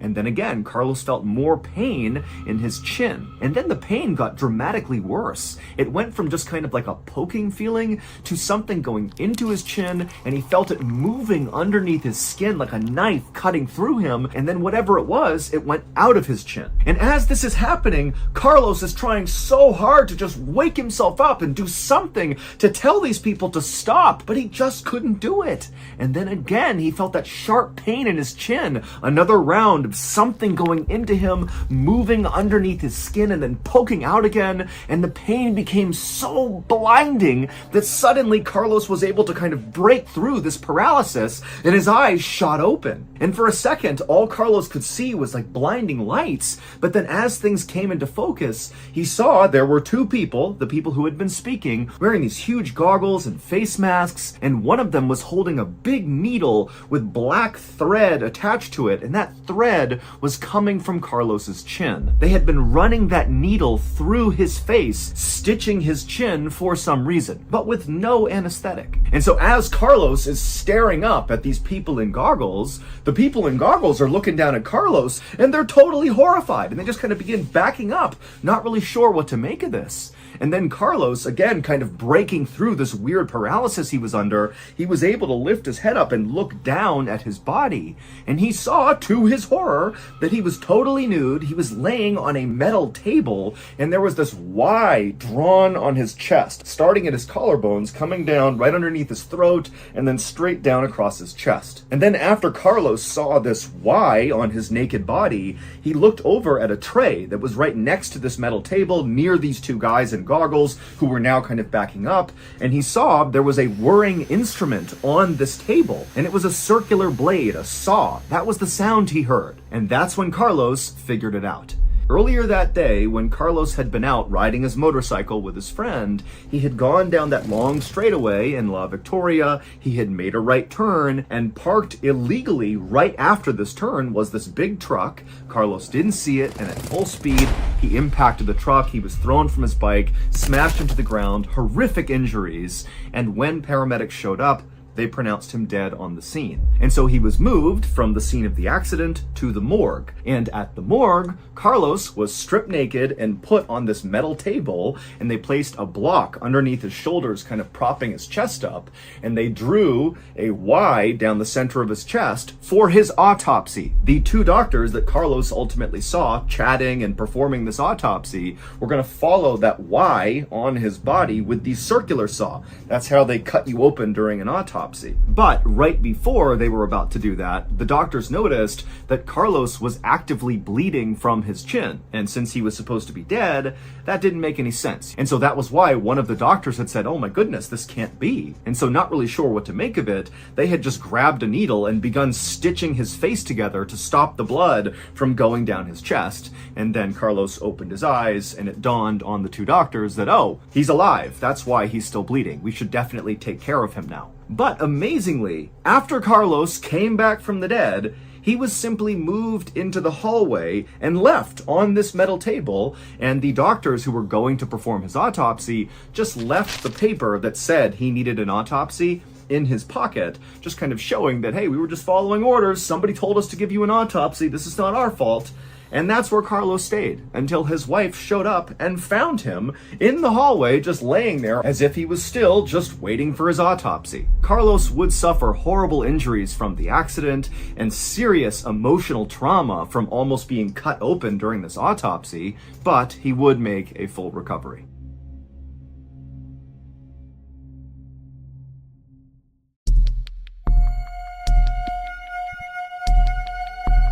On the afternoon of May 11th, 2015, 55-year-old Natalia was gathering sap inside of a Russian forest with her 82-year-old friend, Valia. The two of them had been coming to this grove of birch trees for many years. They enjoyed the peace and solitude of nature, and it was also a good place for Natalia to bring her little dog so he could run around while they collected the sap. It was a perfect spring day. The weather was very mild, the sun was out, and the two friends had a great time just kind of moving around to the different birch trees, using their little drills and hammers to get their taps into the tree, and then they'd put their glass bottles underneath each tap to collect their harvest. And then at some point, Natalia felt like she had all the sap she would need, and she began gathering up her things to get ready to leave. And as she did that, she looked over at Valia, and she had found this really big birch tree, and she had sat down underneath it and was working hard to set her tap. And so as Natalia registered that Valia was over here, kind of doing one more tree before they left, she began looking around for her dog. And she found her dog, and he wasn't too far away from Valia, and he was just kind of moseying around one of the trees, when suddenly Natalia noticed the dog came to a hard stop, and it turned and looked deeper into the forest, like it had clearly registered something that had put it on alert that was out of view. And so Natalia, her view was obscured from whatever the dog was looking at, and so she put down her equipment and kind of moved between the trees to see what her dog was looking at. And at some point, her view cleared, and she saw pretty far off in the forest was something huge, this dark thing kind of moving behind the trees.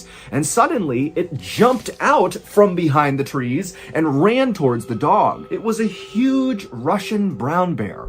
And so totally horrified, Natalia's watching this bear charge her dog. She looks over, she sees Valia, who's pretty hard of hearing, is sitting with her back to this bear and the dog, still just working on this tree. And Natalia's just frozen for a moment, having no idea what to do. And then instinct suddenly took over, and Natalia just turned and began running away, leaving Valia and leaving the dog. But after only running several paces, she stopped and turned around and saw the bear is still trying to attack the dog, but the dog is standing its ground and barking at the bear, which is kind of causing it to back up and be a little unsure of itself, even though this dog is so much smaller. And still Valia is not reacting at all. She has not heard the bear, the dog, nothing. And Natalia, she's looking back knowing that she needs to do something. She can't just let her friend and her dog get killed. And so Natalia began walking slowly back in the direction of this bear, and she began screaming at Valia to get up and run with her. But the second Natalia began screaming,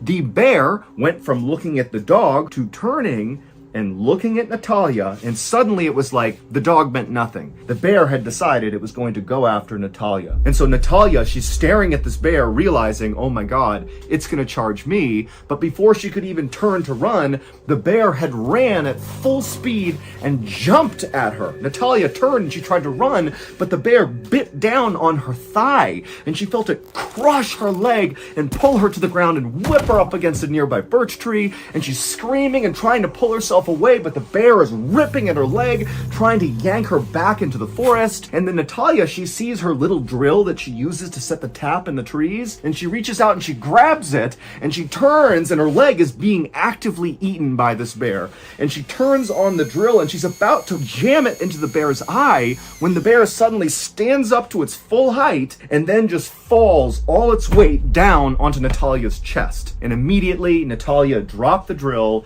and the bear clenched down on her throat.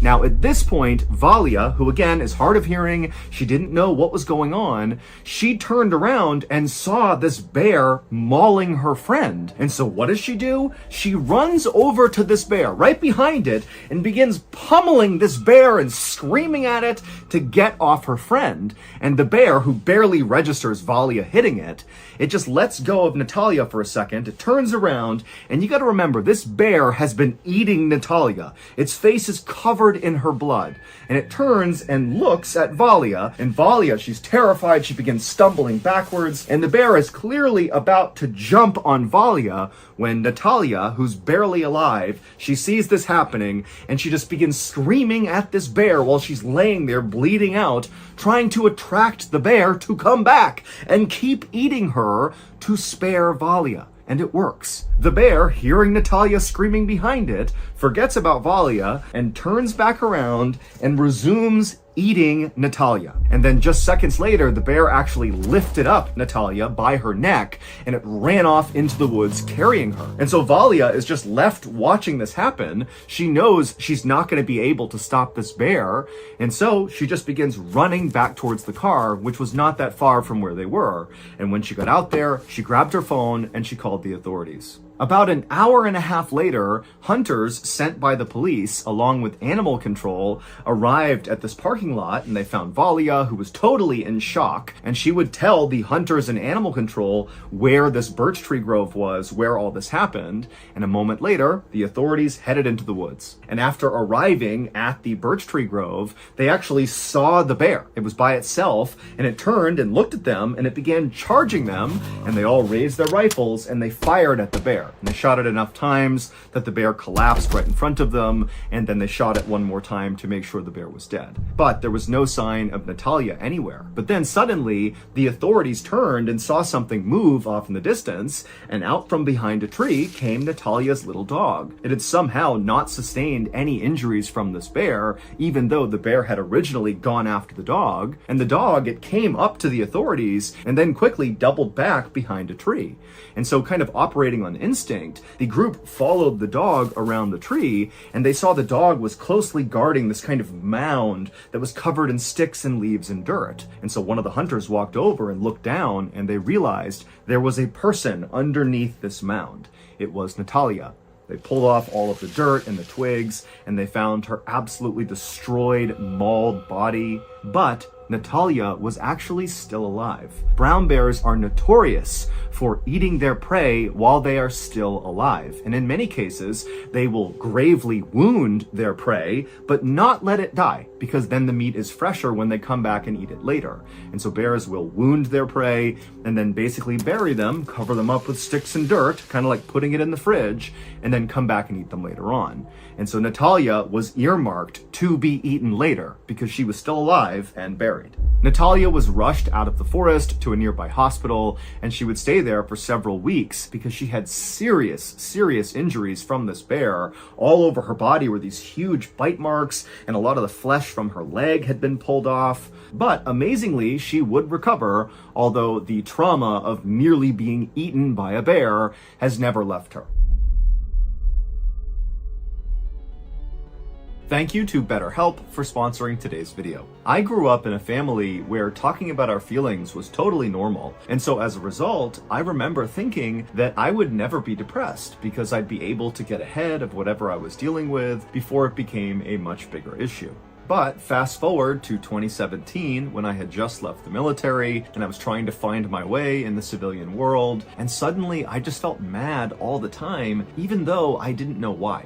But instead of talking about my feelings to someone, like I had been raised to do, I just bottled that anger up, and eventually it turned into a full-blown depression. It turns out the reason I was able to talk about my feelings when I was a kid was because I wasn't really struggling. But as an adult, when I had real mental health issues, suddenly talking about what was going on with me felt impossible. Luckily, when I was struggling, my family noticed and they convinced me to go see a therapist, and truly it changed my life. So if you're struggling right now and you're just bottling up the way you're feeling, stop doing that and consider going to therapy. And a very easy entry point into therapy is BetterHelp. BetterHelp is a highly reviewed online therapy platform, which means you can get the help you need right from the comfort of your own home. Get matched with a BetterHelp therapist after filling out a brief survey, then you can talk to your therapist however you feel comfortable, whether it's via text, chat, voice, or video. You can also switch therapists at any time at no additional cost. Go to our sponsor, betterhelp.com/MrBallen for 10% off your first month of therapy with BetterHelp, and get matched with a therapist who will listen and help.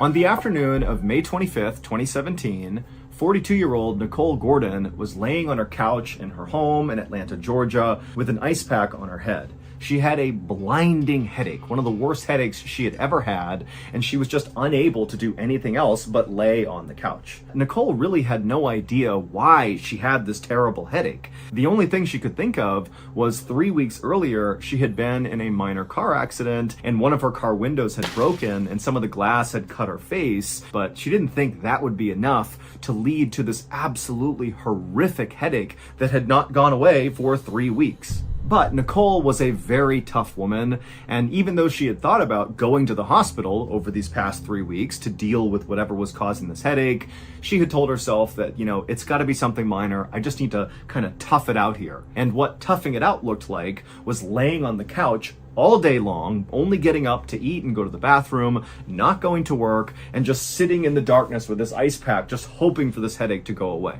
And so as Nicole was just laying there, she heard her back door open up. It was her boyfriend, Durante, coming in with groceries. He came inside and he put the groceries away, and then he came into the living room where she was, and he asked how she was doing. And she told him that the headache had not gone away yet, and would he mind going into the kitchen and getting her some ibuprofen, which are pain meds, as well as some water. And so Durante said, of course. He went in the kitchen, he got what she needed, he brought it back. She said thank you, she took the ibuprofen, and then she went back to just being totally miserable. But just a second later, Nicole and Durante heard a knock at the front door, and Durante, he walked over and kind of casually looked through the blinds to see if he could see who was at the front door, and he saw it was Nicole's best friend, Leisha. But instead of going to the door and opening it, Durante turned to Nicole and said, hey, it's Leisha, do you want me to get the door? And Nicole, she just kind of grunted and said, no, please just ignore her. Even though Nicole and Leisha were very close, Nicole knew that Leisha was very high energy. She had been calling and texting basically nonstop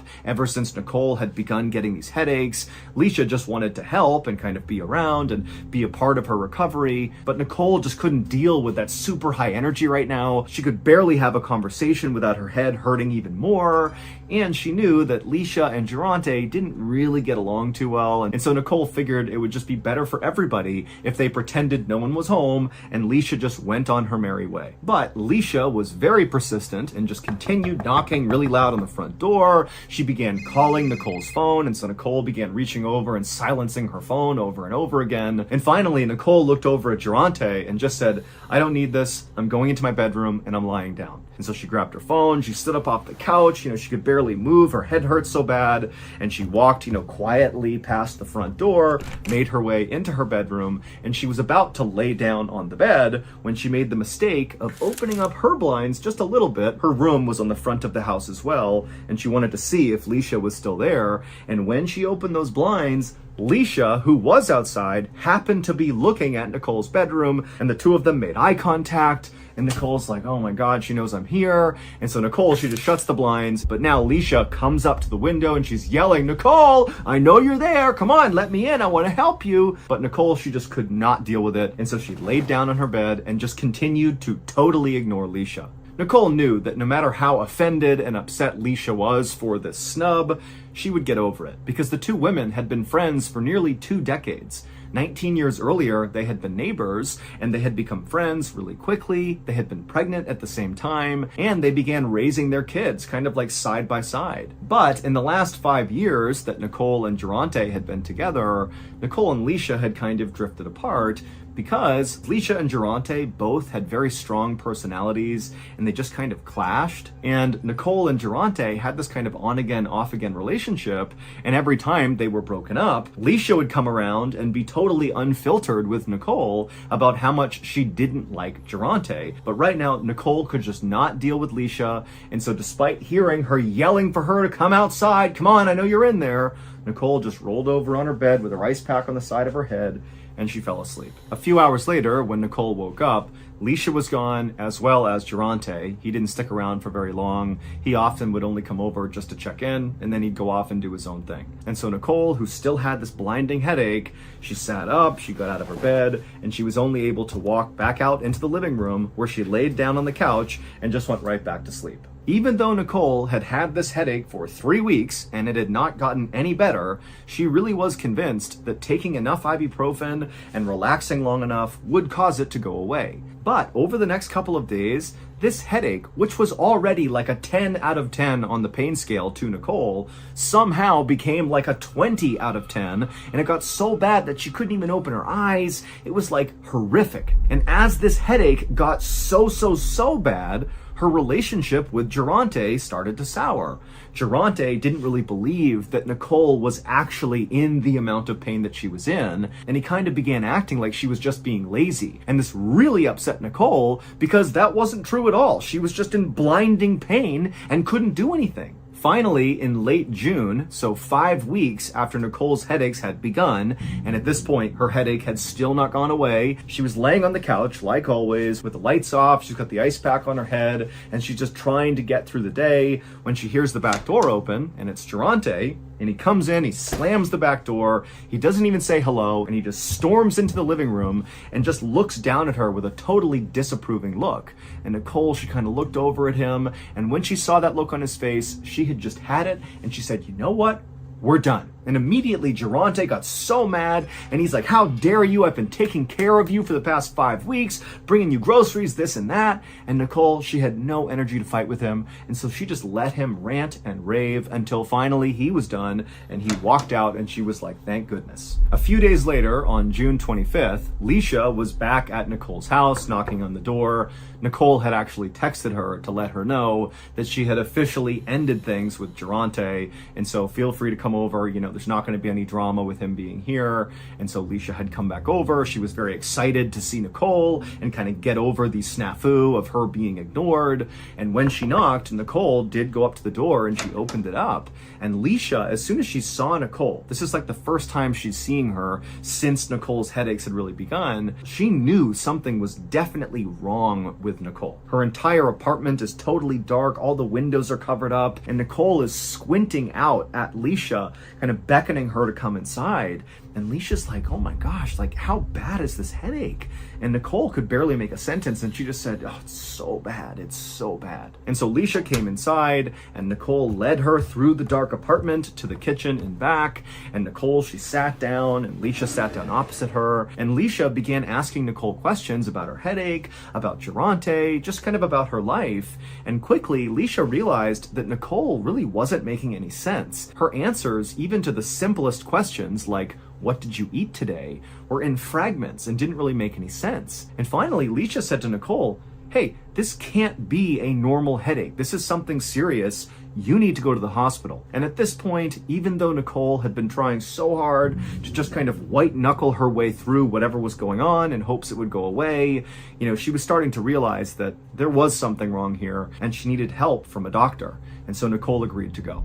And so Leisha would help Nicole up and kind of assist her out of the apartment and into Leisha's car, and Leisha would take her to the hospital. And when they got there, Leisha brought Nicole into the emergency room, and she explained to the nurses and doctors that Nicole had this terrible migraine. It started after she was in this minor car accident 5 weeks earlier. And so the doctors and nurses brought Nicole back to one of the rooms, and they began kind of treating her the way they would any other patient who had a serious headache. They asked her if she was hydrated, they asked what medication she was taking, they asked her what she was eating, how much sleep she was getting. They were just kind of going down the list of different things that could cause this headache, but nothing stood out as a red flag. Even the fact that she had been in this minor car accident and had some cuts on her face from the glass, that really wasn't enough for them to think, oh yeah, that would cause 5 weeks of a persistent migraine-like headache. They even looked at the cuts on her face to see if maybe they were infected or something, but they weren't. Basically, they had no idea what was causing this. But the doctors and nurses were very concerned because persistent, extreme pain in your head could be signs of a stroke or an aneurysm or something, both of which can be fatal. So they put Nicole through a series of imaging scans to get a look inside of her head to try to figure out what was going on. And after they finished all these scans, Nicole was brought back to her hospital room and she laid down on the bed. And even though she felt terrible still because of this headache, she at least felt like, okay, finally, these people are going to figure out what's wrong with me. They're going to give me medication. This headache's going to go away and I can get back to my normal life. But only a few minutes later, as Nicole is laying there trying to get comfortable, the door to her room suddenly burst open and a swarm of people came into the room looking very concerned. And in the middle of all these people was a guy wearing a suit, and he walked up to Nicole and he said he was a police detective, and he held up one of her scans and he pointed at it. But to understand what he was pointing at on her scan, we need to go back and look at what really happened on the day that Nicole got into that minor car accident. Back in early May of 2017, Nicole and Durante, who were still dating at this point, had just come back to Nicole's house after the two of them had been at a house party together. And Nicole was furious with Durante because at this house party, he had been openly flirting with another woman right in front of Nicole. And so Nicole, after going into her house, brought it up to Durante about how disrespectful that was. And Durante, instead of being apologetic or trying to defend himself or even lie about it, he actually just got really mad at Nicole and said, you know what, fine, I'm breaking up with you. And then he began going around her house, gathering up all of his things that he had left inside of her house. And Nicole, truthfully, was so mad that she didn't really care that he was putting on this show of taking his stuff and leaving her. And so after a few minutes of Durante angrily grabbing his stuff from inside the house, he headed outside to Nicole's car where he had some more things inside of her car. And so he went in the passenger seat, and Nicole, she just reflexively got into the driver's seat of the car just to make sure that Durante didn't take anything inside of her car that he shouldn't, or mess with her car in some way to get revenge on her. And so she's sitting there, she's watching Durante right next to her gather up his things, and then he hops out of the car, doesn't say a word to her, and then he walked around the front of her car and got into his car, which was parked right in front of hers, facing out towards the road. He climbed into the driver's seat, shut the door, and then he didn't move. And so Nicole, she's still sitting in her car, looking at Durante, hoping that he's just gonna leave now, but he wasn't. And so suddenly feeling so frustrated and mad at him for everything, she turned on her car and drove forward, not fast or anything, and bumped intentionally into the back of Durante's car, and then she backed up to where she had been. And after she did that, she stared angrily at Durante, basically being like, what? Like, I want you to leave, like, get out of here. And Durante, he was furious. And so he threw his car in reverse and he really hit the gas and rammed into the front of Nicole's car. And in fact, he hit her car so hard that her car lurched backwards and smashed into her fence. Now, Nicole's memory only showed her this exchange. She remembered fighting with Durante, him getting his stuff, and then her bumping into him, and then him really hard smashing into her. And so when she thought about the minor accident she had gotten into, this was it. But what Nicole did not know as she was laying in the hospital bed, as this detective is holding up the scan and pointing at it, is there was actually a whole other series of events that played out after Durante backed into her. After Durante backed into Nicole and she smashed into her fence, Durante got out of his car, walked up to Nicole's car, drew a gun, and shot Nicole in the head. That's what happened. This was not a glass cut. This mark on her forehead was where the bullet went into her skull. But obviously, this did not kill Nicole. It knocked her unconscious, and Durante picked her up, put her in his car, and drove her to his mother's house, where he told his mother that, oh, Nicole was drunk and she got into a small accident and, she just needs to rest. And so Durante's mom, believing her son, put some Neosporin on Nicole's entry wound from the gunshot, put a Band-Aid over it, and kind of looked after her for the night. And then when Nicole came to, she had no idea what happened. Her memory only existed up until Durante rammed into her. She didn't remember him getting out and shooting her and all of that. And so when Durante realized that Nicole didn't know he shot her, he just went along with it and said, oh yeah, you got drunk and we were fighting a little bit and you got into a small accident and I think the glass fell down and cut your head. That's all that happened. and Nicole believed it. It wasn't until Leisha made Nicole go to the hospital 5 weeks later and they scanned her head that they discovered a bullet lodged in her brain. And so the detective came in the room holding up the scan, and he pointed to the bright spot on the scan, and that was the bullet. And the doctors and nurses, they told Nicole that we've never seen anything like this, like you should be dead. And also, because this has gone untreated for 5 weeks, your body healed around the bullet. Like, we can't even take it out now. Your brain has formed itself around the bullet, and so it will do more damage than good if we try to pull it out. And so Nicole would go on to live her life with this bullet in her head, but she never really fully recovered. As for Durante, the police would very quickly go after him, but he would flee police and evade them for 2 years. And then finally, when they caught up to him, he was hiding in an attic, and there was this whole long standoff, but then finally he would surrender himself, and then he would get charged with a host of crimes, many of which he was convicted of. And so ultimately he was sentenced to 25 years in prison.